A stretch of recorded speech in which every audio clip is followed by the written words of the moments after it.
Thank you. Please.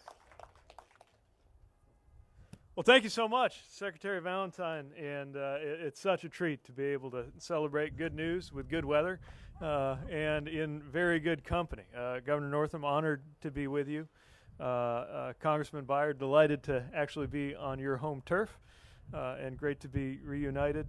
To Amtrak CEO Bill Flynn, I want to congratulate and acknowledge you, not just for today's occasion, but the extraordinary work that Amtrak has done in this very challenging season. And of course to CSX CEO Jim Foote, thank you for your leadership and thank you for everything that has helped bring us to this day. And to all who are joining us right now. We are again celebrating good news, an expansion of rail service that will reduce congestion, boost the economy, and make life better for people across the Commonwealth of Virginia and contribute to the economy of the region as a whole. We're marking a collaboration among federal, state, and private sector partners to make this type of transformational investment that is exactly what our country needs more of and exactly what our communities deserve. And so I again want to thank everyone who has helped to make that possible. Every day at stations like this across America, transportation workers are serving on the front lines of America's response to this pandemic. They have been delivering vaccines, getting people to essential jobs, and getting goods to wherever they need to go.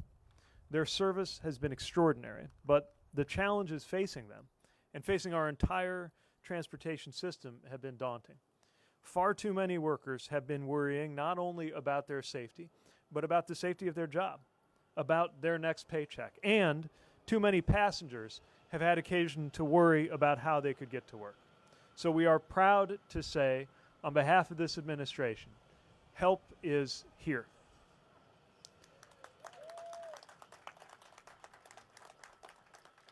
Thanks to the American Rescue Plan that Congressman Byer, along with Senator Warner and Senator Kaine and so many others voted for, more than $43 billion will go to support our nation's transportation system, our passengers, and our workers. So it's fitting that we're gathered here at an Amtrak station to show exactly how the Rescue Plan is going to help. Now, the Rescue Plan contains $1.7 billion for Amtrak to prevent, prepare for, and respond to COVID. These funds are providing much-needed assistance that will allow Amtrak to return more than 1,000 furloughed employees to work and maintain critical rail service to passengers across the country, and it's already having a positive impact. After the passage of the Rescue Plan, Amtrak announced the restoration of 12 long-distance routes to 7-day-a-week operations, including the Crescent, Palmetto, Silver Star, and Silver Meteor routes right here through Alexandria, Virginia. This means that people will continue to be able to reach the jobs, the services, and the loved ones waiting on the other side of that train ride.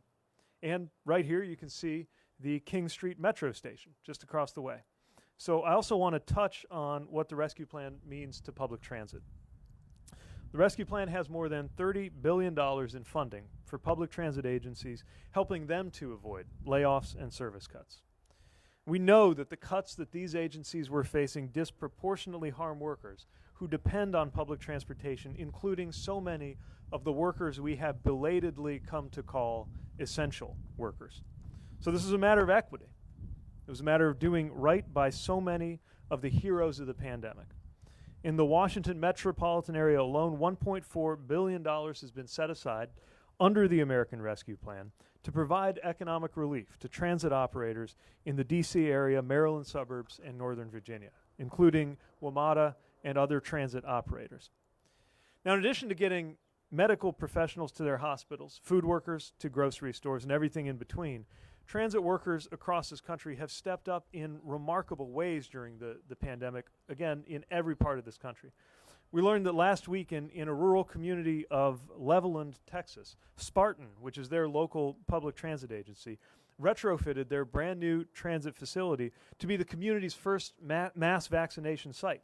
And in a single day, that vaccine clinic vaccinated nearly 1,000 people.